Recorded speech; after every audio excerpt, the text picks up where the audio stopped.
Bendiciones, queridos hermanos y hermanas en Cristo. Les saluda Joel de Loera, director del Apostolado Hispano aquí en la diócesis de Arlington. Bienvenidos a un episodio más de Pasos de Fe, mi historia vocacional.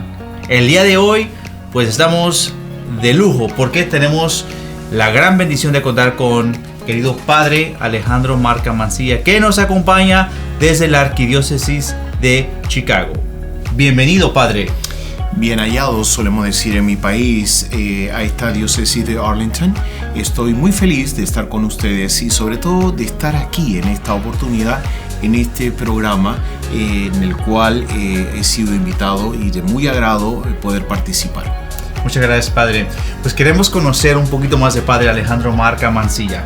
Queremos conocer sus inicios, dónde nació, dónde creció, cómo fue conociendo de su fe católica y por supuesto que cómo recibió el llamado, ¿no?, al sacerdocio y un poquito de lo que está haciendo ahora también y queremos conocer también sus gustos, ¿no?, qué es lo que le gusta hacer a usted para su pasatiempo, o sea, de todo. Así que puede comenzar con lo primerito, en Génesis. Sí, no, claro que sí. Hay un pasaje del Evangelio que me impacta mucho. Es cuando Juan conoce a Jesús. Porque dice San Juan que eran como las 3 de la tarde. Y eso me remitió un poco al tema de mi vocación. Lo primero, soy nacido en el Perú, en la ciudad de Lima, un 22 de septiembre de 1967.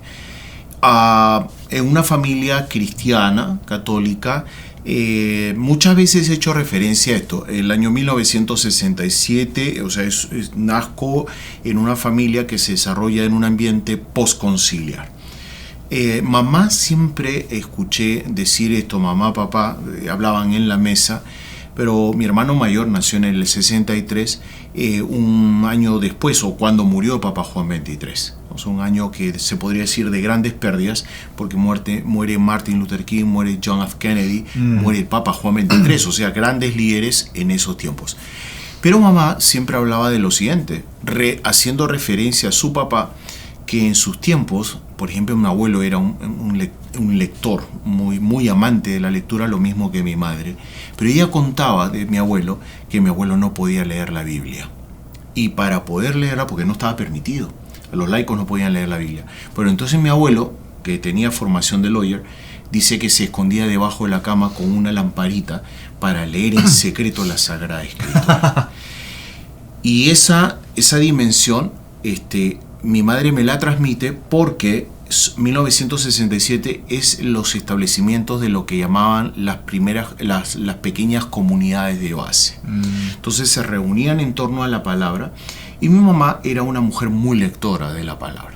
Y entonces nos educaba con la palabra. O sea, por ejemplo, cuando nos chapaban alguna mentirilla, decía, siéntate. Y ahí uno sabía, cuando uno es niño o es travieso, uno ya sabe por dónde va la cosa, y me decía, siéntate, lee, y ya lo leí, no, lee, ¿qué dice? Dice la palabra de Dios, di sí cuando es sí y no cuando es no, no jures. Y entonces yo crecí con esa dimensión, es decir, wow. El tema de la palabra quedó. Entonces esa etapa me fue formando y yo veía a papá y a mamá asistir a la Eucaristía. Y veía a papá y a mamá que cantaban, es decir, participaban en la misa.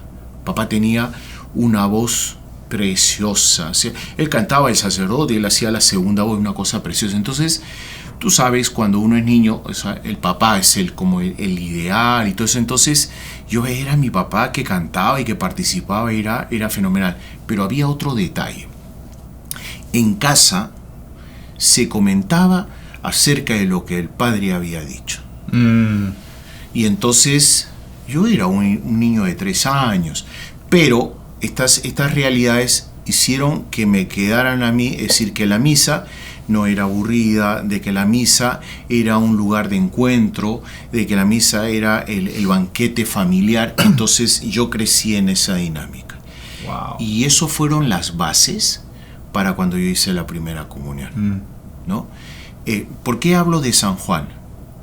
1 de noviembre 1977, 10:30 de la mañana, entrando en procesión, diciendo Dios espera en el altar, vamos todos hacia Él, llevemos nuestras sonrisas, la inquietud, nuestra hambre y nuestra sed. O sea, me acuerdo de ese canto. Hace unos años, buscando por internet y toda esta cosa, yo llego a encontrar quién es el autor de este canto y llegué a establecer contacto con estos señores, Brotes de Olivo. Entonces fue una experiencia, o sea, que marcó mi vida. Y muchas veces cuando he celebrado la Eucaristía les digo a los niños de esas palabras que impactaron en mi corazón. Por otra cosa, porque en la homilía el padre, cuyo nombre era Alejandro, dice en la homilía: ahora que tienes a Jesús en tu corazón, pídele lo que quieras porque Él te lo va a conceder. Meses después de mi primera comunión, papá cae enfermo. Y estuvo 10 meses en el hospital. Y yo era niño y no sabía, pero yo sí me acordaba de una cosa: que cuando tú tienes a Jesús en tu interior, tú le puedes ir a pedir lo que quieras y Él te lo va a conceder. Así que yo me iba como loquito a la iglesia del barrio para comulgar, porque yo iba a tener a Jesús en mi interior y yo le iba a contar a Jesús de esas cosas que vivían conmigo, ¿no? Y le iba a contar. No hace muchos años, recogiendo algunas cosas de casa, yo encontré una carta que yo le había escrito a papá y yo le había dicho: esto que está pasando es una prueba, porque tú no vas a morir, porque yo estoy hablando con Jesús todos los días, porque yo te necesito. Qué lindo. Y yo creo que fue eso: la presencia de la familia, la preparación que tuve y esas palabras que quedaron en mi interior. A eso se sumó el testimonio.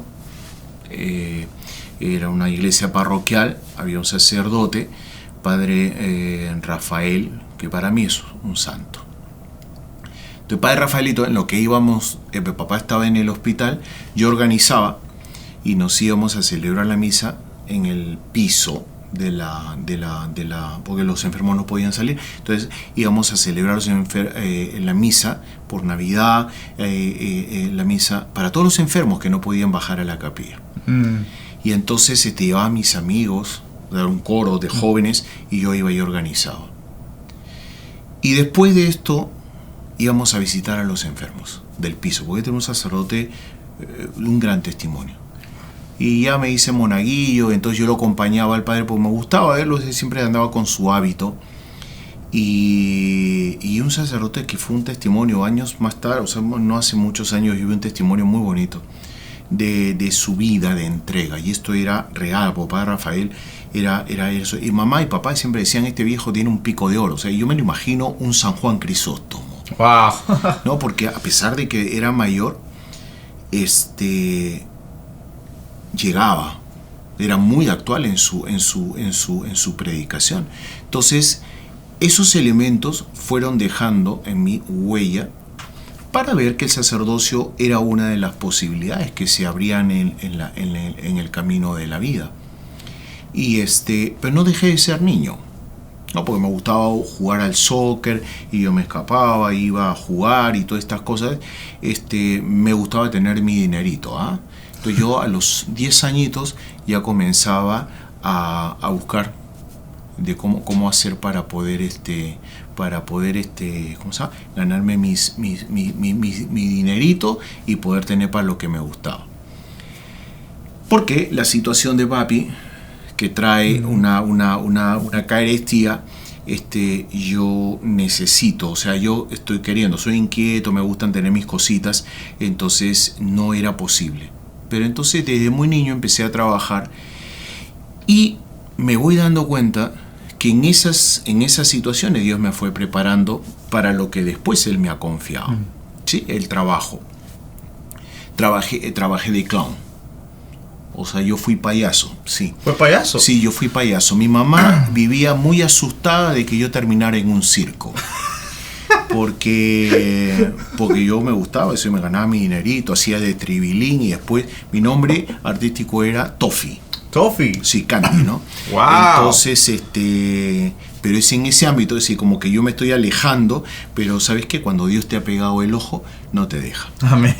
Y fue así porque estando en este ambiente, entonces, yo sentía como que tenía que dar mi ofrenda. Entonces, una vez al año recuerdo que iba a un hospital de niños minusválidos, o sea, niños con dificultades para caminar, de los hermanos de San Juan de Dios.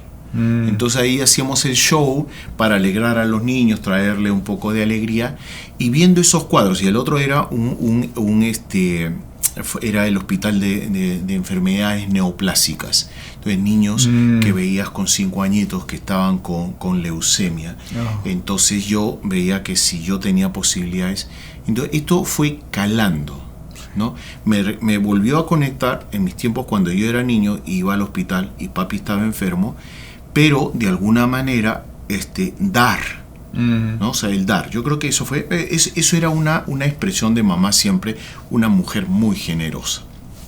Entonces, no solamente recibir, sino dar. Entonces, si Dios me daba la oportunidad, iba dando. Y en otro trabajo que me metí a los 11 años, 12 años, fue de guía turístico. Entonces yo hacía un circuito, ¿no? Con los padres franciscanos. Allá en el Perú, en la ciudad de Lima, está el convento de los padres franciscanos, que es precioso el lugar, donde estuvo, curiosamente, tú que eres de raíces mexicanas, un sacerdote que fue actor, un gran tenor, el padre José Mojica. Oh, wow. Nació en la ciudad de San Miguel Allende. Libertad Lamarque estuvo muy enamorada de él. Oh. Sí. Bueno, era un hombre precioso.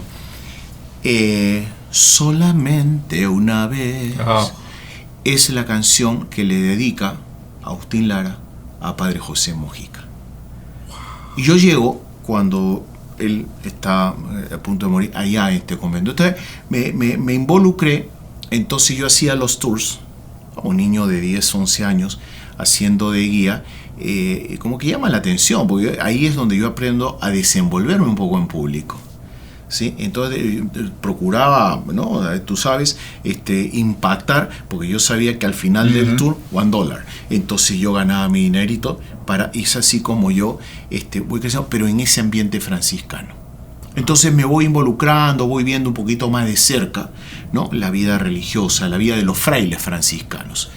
Así que hasta que ya un poquito más jovencito, mamá dice, bueno, ¿sabes qué? Porque la vida religiosa, o sea, tú tienes que privarte de esto. Y yo dije, ¿y por qué? O sea, si a mí me gustan las fiestas. Una mujer muy sabia, porque me daba permiso. Entonces ahí ya me voy alejando un poquito, el tiempo de la rebeldía, yo tenía que hacer los strikes, organizaba en mi escuela, en la high school, organizaba las huelgas. Oh, sí. Sí. Mira, un detalle, mi maestra de religión me decía que ella pedía a Dios para que yo no entrara al seminario. ¿Cómo sería que a lo mejor me venía como un peligro, ¿verdad? Y entonces, ya años más tarde, cuando a mí me ordenan, y me dice, ay, hijito, qué bien que eres sacerdote. Le dije, tú no pensabas eso cuando yo estaba en la high school. Pero doy gracias a Dios porque todo eso me permitió vivir una experiencia en donde no tuve estas privaciones, sino al contrario, tuve estas experiencias que después me han servido en mi vida sacerdotal, ¿no? O sea, entiendo de que, como dice el apóstol San Pablo en la carta de los Romanos, todo sirve para el bien de los que Dios ama. ¿Por qué? Porque se sirvió de estos momentos de carestía para yo aprender, ¿no? a desenvolverme. Como no teníamos dinero, yo recuerdo en el barrio, yo salía por Navidad. Es muy tradicional, ¿no? Mamá era una gran cocinera, entonces ella hacía tamal y yo los vendía. Los vendía en el barrio para que podamos tener, pues, la Navidad. Entonces, estas cosas fueron sirviendo en mi vida y yo me doy cuenta que estoy feliz de toda yo jamás he renegado ni de dónde soy ni qué es lo que hago. Y es interesante porque vivimos en un sector de vecindario, ¿sí? Donde hay muchos muchachos talentosos. Hay uno de ellos que es incluso productor cinematográfico. Wow. ¿No? Somos más o menos, bueno, un poquito mayor, pero somos más o menos del barrio. Hace unos años volví al barrio a celebrar la misa y se me acercó la mamá de él y me dice: ¿te acuerdas de mí? Claro, señor. Bueno, se ve que éramos muy traviesos, o sea, una pandilla de muchos muchachos. Pues tenía algunas cositas ahí medio de líder y esas cosas que, vuelvo a decir, todo eso Dios, y yo creo que me estuvo preparando para poder después, cuando yo entro al seminario y decido dejar todo eso que tengo para entrar al seminario, ¿no? Yo entré con los padres carmelitas descalzos. Oh, wow. Sí, entré en una orden religiosa, feliz de haber vivido, de haber aprendido, de haber sido formado, ¿no? En la espiritualidad del Carmelo teresiano, porque aprendí, volviendo a lo mismo de San Pablo en la carta a los Romanos, todo sirve para el bien de los que Dios ama. Fui muy probado, ¿no? Y eso, estoy más que convencido, ha servido para formarme, porque no todo lo que nos gusta va a glorificar al Señor, y no todo lo que queremos va a ser lo mejor. Entonces Dios me tenía preparado algo que después, más tarde, he ido entendiendo, ¿no? Por ejemplo, cuando ya yo, después de ser ordenado, mis primeros 9 años de sacerdocio estuvieron dedicados a la construcción. Cuando estoy con los franciscanos se celebraba, creo que eran los 800 años del nacimiento de San Francisco de Asís. Entonces salió en ese tiempo, yo no sé si tú ya habías nacido, Joel, pero sale la película Hermano Sol, Hermana Luna. Sí, la he visto. De Franco Sefirelli. Y entonces me acuerdo, se vendían las entradas para ir al cine, y hay una escena que me impacta, ¿no? Cuando San Francisco, ¿no?, da el testimonio de que Dios le pide que reconstruya su iglesia. Y siempre me he preguntado por qué, cuando han venido las pruebas: Señor, ¿qué quieres de mí? ¿No? Porque empiezo mis primeros años dedicado a la construcción. Wow. O sea, la primera asignación que yo tengo, hay que reconstruir la torre, y después se cae el techo y hay que reconstruirlo. Y vivíamos en un pueblo bastante pobre. Y cómo levantar fondos para poder levantar nuevamente el techo. Y entonces ahí, vuelvo a decir, de lo que Dios me preparó. O sea, este tema de no tener miedo a la gente, me comencé a relacionar muy bien, y hubieron gentes que me apoyaron en la construcción, y entonces reconstruimos la iglesia. Wow. Y una semana después, o sea, yo ya había reconstruido eso, había reconstruido el convento, yo me sentía feliz, yo decía: acá estoy en el lugar preciso para poder vivir. El superior me dice: bueno, ya esto es como muy poco, te necesito en otro sitio. Entonces yo no pude disfrutar de aquel lugar, y dije: está bien. Entonces me movieron a otra ciudad un poco más grande, y en esa ciudad tenía que empezar otro proyecto, y tuve que terminar con la construcción de unas capillas hasta que finalmente construí el templo que ha quedado ahí, ¿no?, para la posteridad. Está bien fuerte para que no lo vayan a tumbar. Y entonces así fue como desarrollé. Y estando allí, el año 1900, yo llego en el 1997 a principios, y en Pentecostés la Renovación Carismática Católica me pide celebrar una misa carismática. Interesante, porque me dicen: ¿y usted sabe hacer una misa carismática? Bueno, yo será como cualquiera, ¿no? O sea, no sé cuál es la diferencia. Yo sabía por dónde tiraban. Y fue la misa de Pentecostés, vigilia de Pentecostés. Y entonces ellos oraron por mí, y recibí mi bautismo en el Espíritu Santo, y algo definitivamente cambió. Porque comencé a vivir mi vida con la fuerza del Espíritu. Comencé a experimentar que mi predicación no era la misma. Entonces voy conectando lo que es la vida lo que me ha tocado vivir, comienzo a ver desde el Espíritu Santo que las dificultades, hoy en día lo estoy diciendo mucho cuando tengo alguna intervención en alguna predicación, que las dificultades son oportunidades. ¿Por qué? Porque me tocó empezar a trabajar de niño. Pero entonces eso fue una oportunidad para ahora saber manejar personal, manejar finanzas, manejar los talentos. Y cuando Dios le da esta fuerza, ¿no?, del Espíritu Santo, mi predicación comienza a ser diferente. Y es así como voy desenvolviéndome y comienzo a experimentar que me van llamando, y es así como yo llego a los Estados Unidos en el año 2000. Perdón, padre, ¿y aún sigue siendo sacerdote carmelita? No.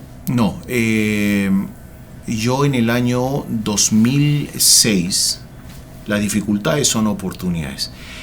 Tanto tiempo dedicado, ¿no? O sea, viajes misioneros y todo esto, me desgastó la salud. En el 2004, cuando fallece mamá, yo paso por un momento de un momento, digamos, de crisis, porque somos humanos.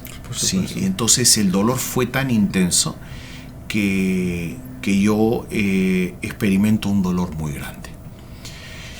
Y como fruto de ese dolor y de ese estrés, me sobreviene una condición médica que me devasta mi salud.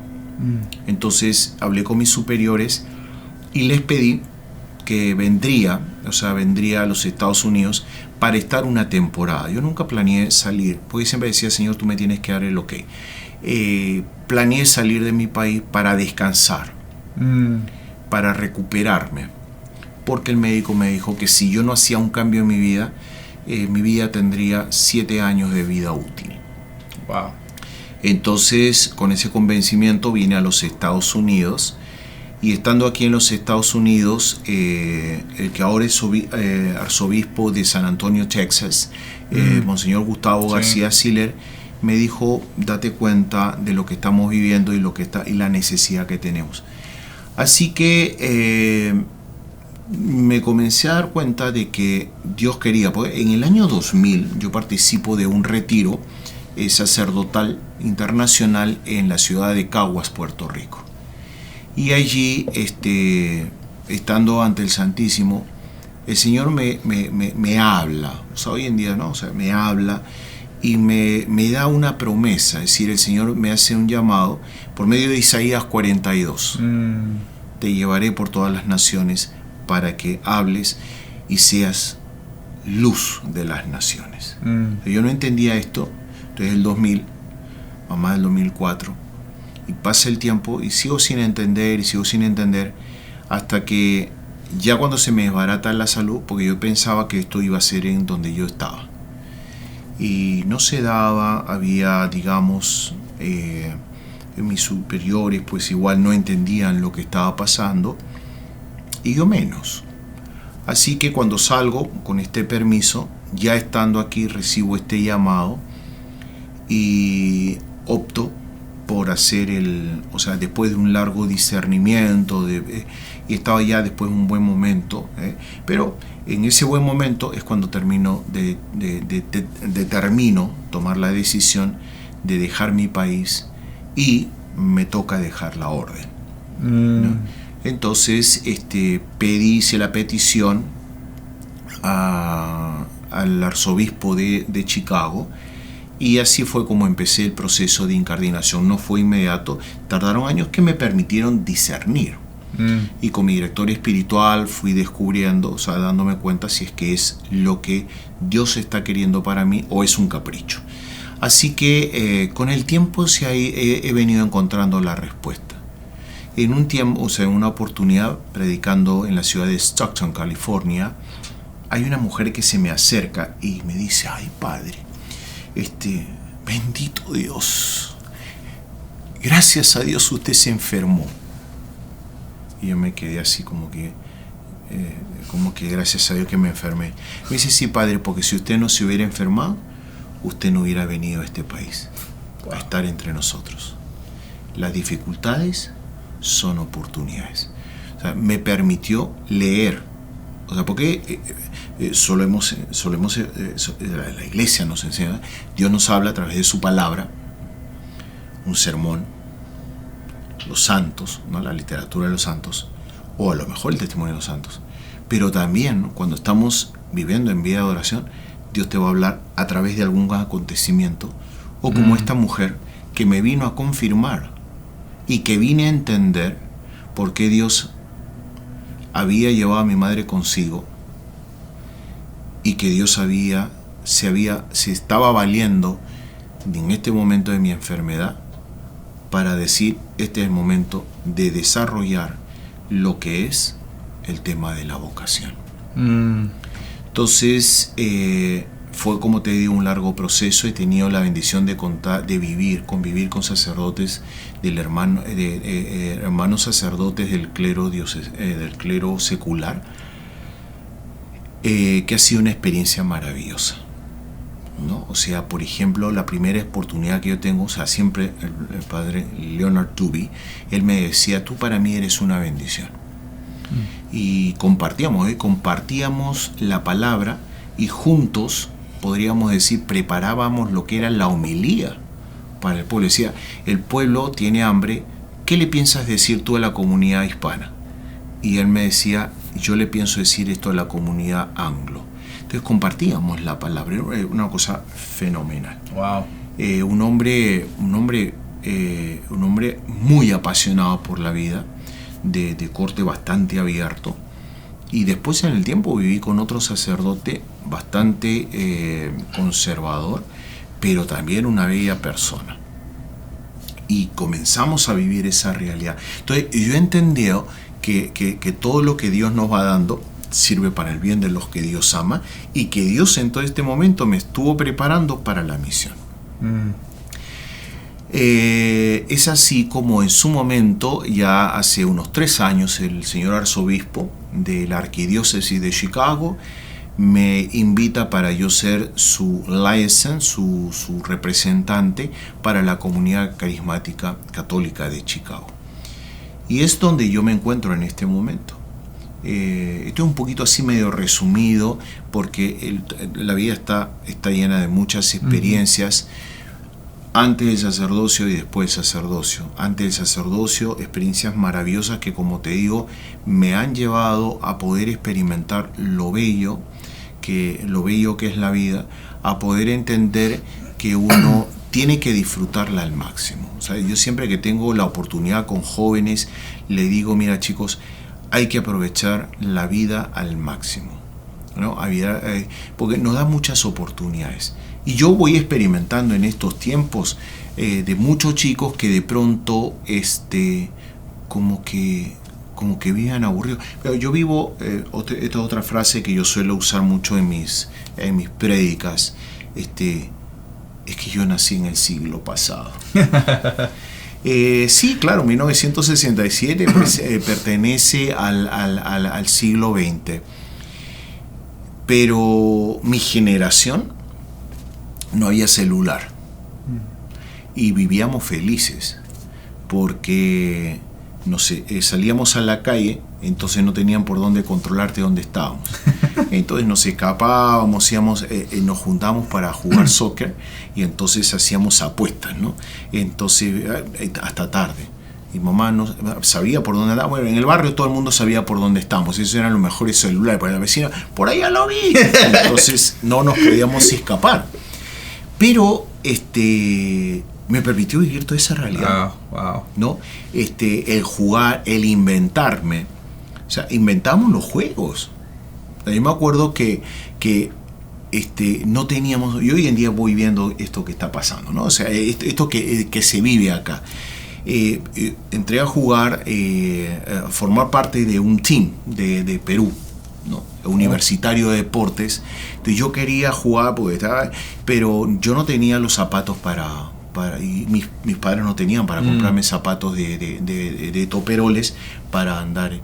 Entonces hoy en día eso los compras. Sí. Pero no, y la pelota, de cuero, o sea, tampoco. Pero nosotros, cuando estábamos niños, cogíamos las medias de mamá y le metíamos papel y hacíamos nuestras pelotas de trapo, una cosa impresionante. O sea, y nos pasamos divertido. O sea, con pelotas de trapo. Entonces, yo veo con los chicos ahora, comienzan a gritar porque es que no le dan, no. ¿Por qué no le dan un juguete? Porque no le dan juguete, porque no le dan el celular más de última generación. Yo digo, no. Ay, Dios mío. No, yo me divertí a lo lindo, y después cuando entro en el seminario, tengo una formación bastante, digamos, se podría decir, bendito Dios, bastante estricta, ¿no? Y en un pueblo pobre. Entonces teníamos que comer de lo que había. Amén. Entonces, tampoco nunca me ha sido, ¿por qué? Porque yo creo que eso me preparó la misión. La primera vez que yo llego a Chicago, en el año 2000, yo a predicar en el pabellón de la Universidad de Chicago. Precioso el lugar, 12.000 personas. Wow. Claro, cuando yo llegué, pues llegué con un traje bonito, mancuernillas, todo lindo, ¿no? Entonces me conocí a unas personas de Chicago, me preguntaron si me podían invitar a una misión. La ciudad era Celaya, Guanajuato, pero había que ir a un ranchito. Y yo, hablar de ranchito, decía, no tenía la experiencia, porque no sé qué sería. Y yo sí, claro que sí. Entonces, cuando me recogen en el DF, me van llevando, y me dicen, padre, ¿usted sabe lo que es el rancho? Oh, yo seguro, ¿no? Pues yo tengo imágenes totalmente distorsionadas, y estoy pensando. Entonces, mientras íbamos de camino, me iban relatando. Y dice, padre, bueno, no, sí, bueno, la ciudad es pequeñita, ya, qué bien. Y bueno, no, en esa ciudad, ¿cómo se llama? Hay que caminar bastante. Ok. Yo cuando iba de camino, iba llegando a la ciudad, era así como que me voy quitando el traje, porque yo llegué con traje, mancuernillas también, y entonces me voy quitando las cosas y el vest, porque digo, ¿dónde voy a ir, Dios mío? Y claro, lo último que me dicen es que el baño no está en la casa, sino que está afuera, y que hay que llevar el tarrito.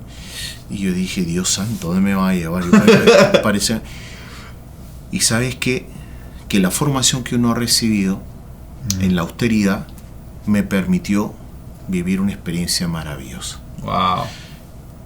Educado, te decía al principio, educado por mi madre en un tiempo de necesidad, y bíblicamente. Entonces hice como parte de mi vida la siguiente expresión: judío con el judío, gentil con el gentil, me hago todo a todos con tal de ganar a uno. Amén. Entonces, cuando he tenido la oportunidad de estar en lugares acomodados, de tener un lugar que me han presentado, o sea, en la capital, amigo de gente muy maravillosa, de un hospedaje espectacular, con mayordomo y toda esta historia, yo me lo aprovecho. Pero me permitió que cuando he llegado a un ranchito cuyo colchón era de paja y que no había cubiertos y había que comer con la mano, también me lo he disfrutado al máximo. Amén. Entonces ahí mi formación carmelitana, Teresa de Jesús, cuéntale la anécdota que ella está comiendo, Teresa de Jesús, está comiendo, y la ven que está que como que se llena la boca, y un hombre viene, de Madre Teresa, y le dice, Madre Teresa, y ella voltea y le dice, hijo, cuando penitencia, penitencia, y cuando perdís, perdís. Entonces aprendí que cuando hay posibilidades, yo lo voy a comer, y no voy a decir, ay no, que yo soy humilde. No, si me ponen una buena carne asada y tal y cual, yo me la como. Amén. Pero si no la hay, y me dan carne deshebrada porque es lo único que tienen, y yo me la como de manera fenomenal. Amén. Gracias al tiempo que yo viví. Y te decía porque hoy en día muchos chicos se andan quejando. Y creo que a lo mejor una de las cosas es poder tener experiencia con aquellos que no tienen. Sí. El Papa Francisco nos va invitando justamente de ir a esos sectores pobres. ¿Por qué? Porque nos permite identificarnos como Jesucristo, que siendo Dios se hizo hombre y habitó entre nosotros. Entonces, nosotros, porque a veces pensamos que somos principitos. Entonces como que nos tienen que dar, no.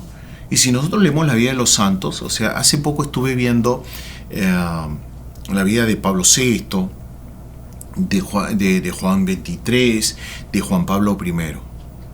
Y todos nacieron en un ambiente pobre, posguerra, donde no había comida. Entonces nosotros vivimos en el país en el que se dice el país de la abundancia, ¿no? El que come y bota. Acá se bota mucha comida. Entonces eso no nos hace identificarnos con el que no tiene. Y creo que ese es un poco porque en el tema de la vocación, Joel, y tal vez este es un llamado a los chicos de hoy en día, ¿sí? Tenemos que ver a nuestro alrededor, porque sí, se nos pinta como que es el país de la abundancia, pero en Chicago, tú tocas si vas por algún highway o vas por debajo de la ciudad, encuentras mucha gente menesterosa. Sí, gente menesterosa, gente que no tiene que comer. Y yo me imagino que aquí en Virginia debe ser lo mismo. Y entonces dices, ¿qué está pasando a mi alrededor? Entonces yo no puedo ser indiferente. Claro. ¿No? O sea, yo no puedo ser indiferente. Y estoy llamado a compartir. Y no es solamente compartir dinero, o sea, compartir mi tiempo para poder vivir la dignidad. ¿No? Ayer celebrando la misa, una mujer, porque yo en lo que he estado predicando, digo, nuestra razón de ser aquí en los Estados Unidos valga la redundancia, tiene una razón de ser. No estamos aquí en vano. ¿Sí? Yo estoy aquí para ser una voz que traiga luz.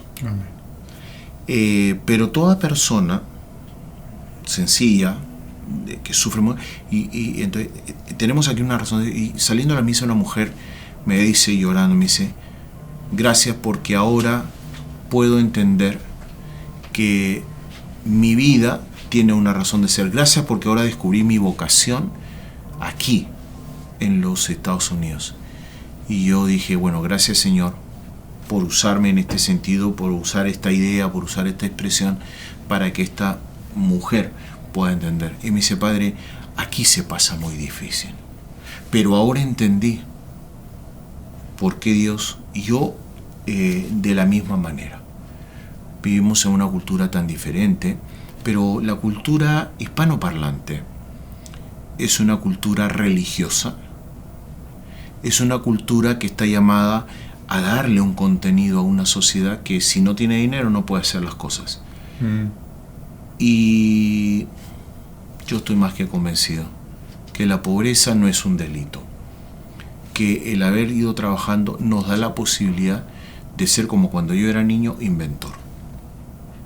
Porque esto me ha permitido que, por ejemplo, hoy en día, todas estas cosas ahora ya no soy millennial, pero los escucho. Entonces escucho que los medios de comunicación son oportunidades. Vuelvo a usar mi eslogan. Las dificultades son oportunidades.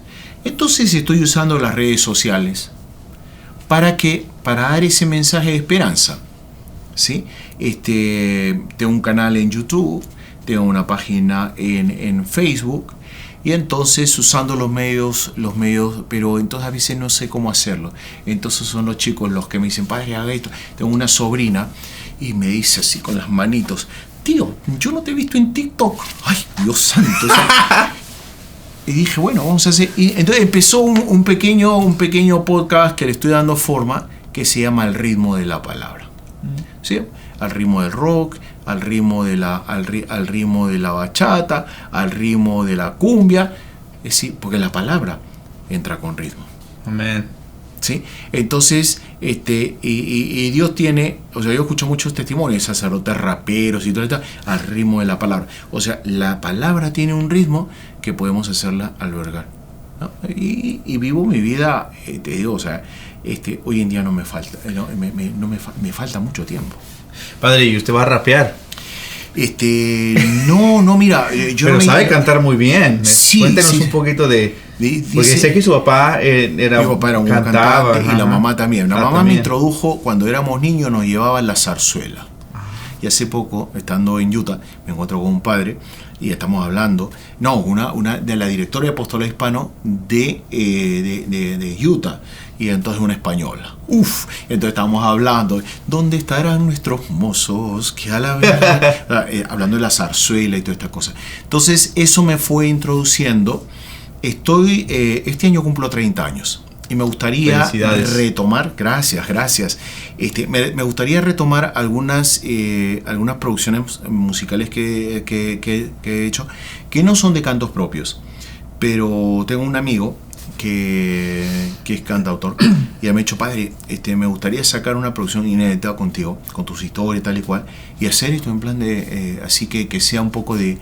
Y yo digo, ay Dios santo, ¿en qué momento? Pero no, yo acepto el reto para poder dar nuevamente un mensaje. Dice, a tiempo y a destiempo, decía Papa Juan Pablo II, hay que aprovechar las circunstancias para poder evangelizar. ¿Sí? Entonces, yo creo que Dios me ha dado mucho en la vida. Y entonces esto no se puede quedar conmigo, ¿no? Y es poderlo transmitir a todas las generaciones. Entonces, es lo que voy aprovechando en mi vida para yo de alguna manera comenzar a desarrollar y poderlo dar a conocer a todos ellos a través de la música, porque Dios me conquistó a través de la música. Sí. Recuerdo cuando era muy niño, un sacerdote, Manuel, no recuerdo si el apellido era Cano, español, trinitario, y entonces él cantaba una canción, se marchó de aquel lugar en la noche de San Juan. Nadie supo dónde fue, nadie sabe a dónde está. Otra vez volveré a ser. Mira tú, yo tenía 10 años cuando esa canción. Wow. O sea, hay muchas cosas que se me quedaron ahí en la cabeza. Wow. Y que creo que, vuelvo a decir, son cositas de transmitir, pero vuelvo a decir, cuando Dios me ha ido transformando. Entonces he ido creando pequeños jingles para hacer un podcast, ¿sí? Al ritmo de la palabra, vivir, voy a sacar uno que le llamo Tú eres mi respirar. Porque dentro de estas curiosidades, en este momento entré a formarme en la academia de Voice Over. Entonces estoy con esa cosa, estoy grabando unos reclames, y entonces yo nunca me hubiera imaginado que toda esta experiencia definitivamente y el tema de la voz pueda usar, ¿no? Porque a la final somos comunicadores. Entonces he hecho algunas, obviamente he hecho varias audiciones, pero sobre todo presentar estos elementos que puedan servir como la voz. En mi agenda está un proyecto que vaya a ser, sobre todo porque es hablar de la importancia del sueño, no soñar, sino de dormir, porque cuando dormimos bien, entonces tenemos la capacidad de poder hacer. Y entonces, de acuerdo a eso, estoy escribiendo para hacer relatos de los cuentos, porque alguien me ha dicho que mi voz acurruca. Entonces digo, bueno, vamos a aprovechar para que la gente se pueda dormir. Y entonces aprovechar el talento de la voz que nos pueda permitir vivir esta experiencia. Wow, excelente, magnífico. Es muy bonito, ¿no? Conocer cómo el Señor lo ha ido preparando, llamando a través de esta experiencia y talentos. Sí. Entonces, bueno, hoy día, ¿qué es lo que al Padre Alejandro le gusta hacer en su pasatiempo? ¿No? Ya nos contaba un poquito del voiceover, del canto, pero también sé que le gusta ser guía de peregrinajes. También tiene esa experiencia, no hemos platicado, que tiene muchas experiencias muy bonitas. Bueno, hay una cosa que alguien me dijo una vez, estaba yo y me dice, padre, su apellido es muy fuerte. ¿De veras? Sí, su apellido marca. Entonces yo voy jugando con el apellido, sobre todo cuando voy viajando, porque me ha tocado venir con gente muy diversa. O sea, la primera vez dijeron, no, te vas a hacer con un padre, te vas a tener de rodillas todo el tiempo. Y yo, no. Y entonces cuando vienen se la pasan bomba. Sí, ¿por qué? Porque a veces tenemos una mala imagen. O sea, una imagen un poco distorsionada. Y entonces ahí usé esta expresión, ¿no? Viajar con el padre marca la diferencia. ¡Wow! Y entonces, ese buen slogan ese. Sí. Voy jugando con el apellido, ¿no?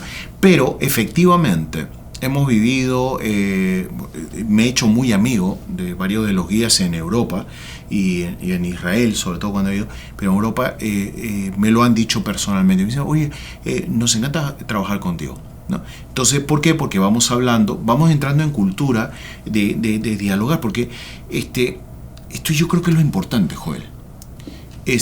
A veces pensamos que ser católico tienes que estar hablando todo el tiempo de la iglesia. No, o sea, la cosa es somos seres humanos. Y como somos seres humanos, entonces me invitan a una cervecita y vamos a tomar la cervecita. Y padre cerveza, como Teresa de Jesús. Cuando penitencia, penitencia, y cuando perdís, perdís. ¿Sí?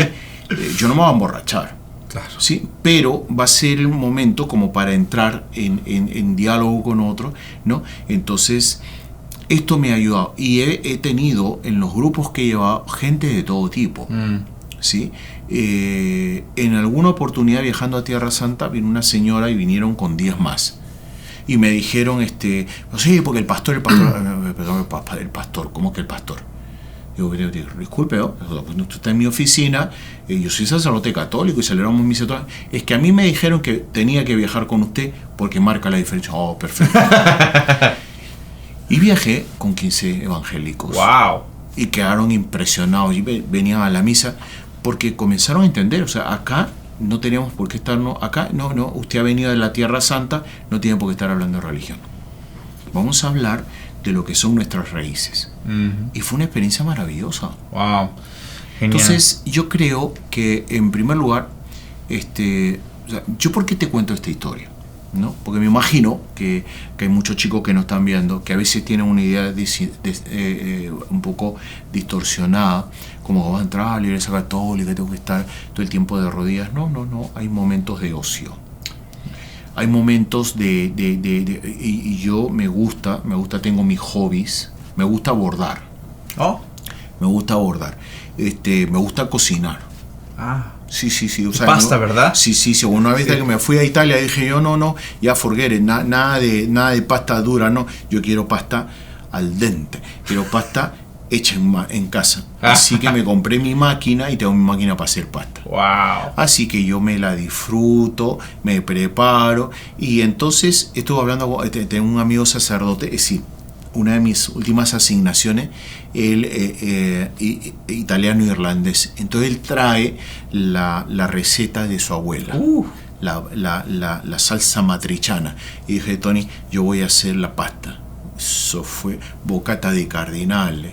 O sea, genial. O sea, yo me preparo y pues me gusta. Yo disfruto la vida. Mira, yo creo, yo disfruto de la vida. Y creo que esto es lo importante en todo joven, y la vida sacerdotal no nos priva de esto. Pues tú tienes santos como San Felipe Neri, es un gran inspirador mío, ¿no? ¿Cómo se llamaba San Felipe Neri? El clown, ¿no? de Dios, pues de la sonrisa, papá la sonrisa, Juan Pablo II, Juan Pablo I, perdón, una cosa preciosa. Así que yo espero que esto pueda ayudar a varios jóvenes. Amen. Que vayan pensando que, para ser cura, pero no, mire chico, usted se la va a pasar bomba, usted va a entrar al seminario y créame que si usted va a ser auténtico, o sea, lo que usted tiene que tener es pasión. Amén. Hay que sacar, porque esto es lo que le falta, yo creo que hay que inyectar a esta generación. Sí. Porque falta pasión. Es verdad. Y que si no hay aplicación, y yo estoy pensando en alguna aplicación que les inyecte algo diferente y lo salga así un poquito. Que marque la diferencia. Que marque la diferencia, porque es eso. Wow. Es eso. Muchas gracias, padre. Bueno, contestó las últimas preguntas que yo tenía, que era sobre eso, ¿no? Que unas palabras de ánimo a los jóvenes que de repente, o sea, y a los papás que a veces como que tienen miedo a abrirse a la oportunidad de discernir el sacerdocio. Entonces usted ya lo contestó perfectamente, así que... Sí, yo decirle a los papás no tengan miedo. No tengan miedo. Hace poco me ha invitado una amiga. Yo fui parte de su vocación. Ella está cumpliendo 25 años de vida religiosa y es una monjita de clausura. Wow. y yo la ayudé a escaparse de su casa. Sí, sí. Yo la ayudé a escaparse, o sea, esto hoy en día aquí, ¿no? Ya estuviera en la cárcel. Pero la ayudé a escaparse de la casa porque los papás no querían.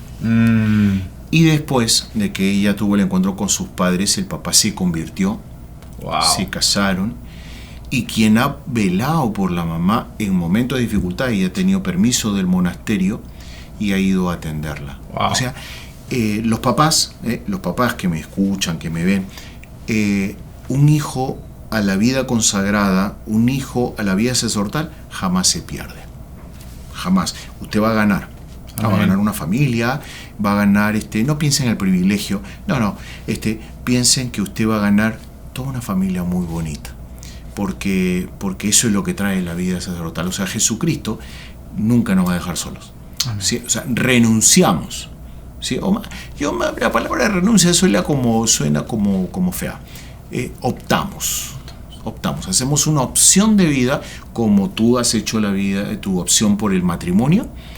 Pero quien opta por la vida sacerdotal, quien opta por la vida consagrada, tenga por seguro que se cumple lo que dice el Evangelio.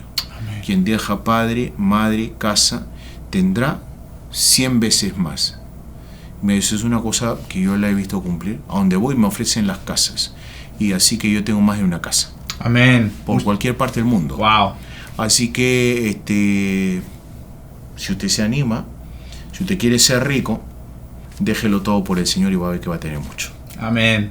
Pues se nos ha terminado el tiempo, Padre, pero ha sido una gran bendición poder compartir con usted y escucharlo. Estoy seguro que muchos de nuestros jóvenes y nuestras familias pues se van a bendecir con ese testimonio tan bonito, tan fuerte que nos ha compartido. Yo sé que hay mucho más, quizá en un futuro podamos hacer parte 2, porque pues siempre hay algo que aprender del Padre Alejandro Marca. Así que ya saben, Padre Alejandro Marca marca la diferencia, así que Dios te bendiga. Gracias por abrirme las puertas de tu casa, de que puedas ver hasta el final esta entrevista. Y te animes a poder tocar las puertas del seminario, porque Dios tiene un mundo muy grande para ti. Amén. Pues muchas gracias, Padre Alejandro. Por favor, síganos en las redes sociales. Oren por el Papa Francisco, por nuestro obispo Michael Burbage, por el Padre Alejandro, por todos los sacerdotes, por las vocaciones y también por los matrimonios santos. Padre, ¿nos da su bendición? El Señor esté con ustedes. La bendición de Dios Todopoderoso, Padre, Hijo y Espíritu Santo los acompañe ahora y siempre.